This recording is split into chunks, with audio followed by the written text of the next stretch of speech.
Bonjour tout le monde, ici Pierre-Luc Lafrance de La France Communication.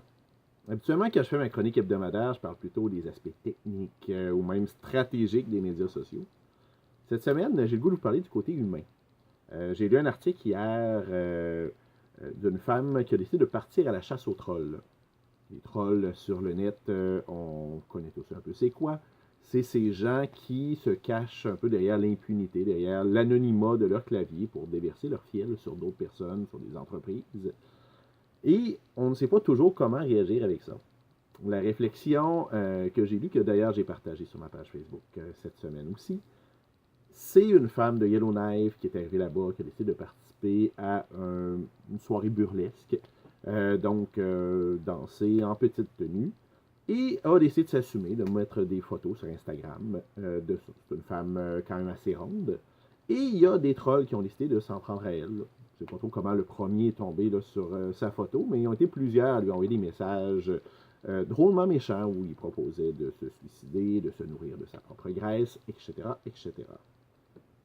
Plutôt que juste les éliminer, plutôt que de juste laisser faire, la dame a décidé de les poursuivre, a décidé de les retrouver, a réussi à les retracer, trouver l'adresse du père d'un des garçons. C'était des jeunes hommes d'un collège privé d'Angleterre, donc des gens de bonne famille, et a décidé de se rendre jusqu'au bout pour leur faire comprendre que c'est un comportement qui n'est pas acceptable. J'aime l'idée derrière ça. Je ne dis pas qu'on peut nécessairement tous prendre le temps de poursuivre nos trolls, mais oui, si on veut que le web, que les médias sociaux restent un endroit agréable, il faut faire comprendre aux gens que oui, il y a des règles. Et moi, je vous conseille sur votre page Facebook de ne jamais accepter ce type de commentaires-là. Oui, on les barre, oui, on les efface.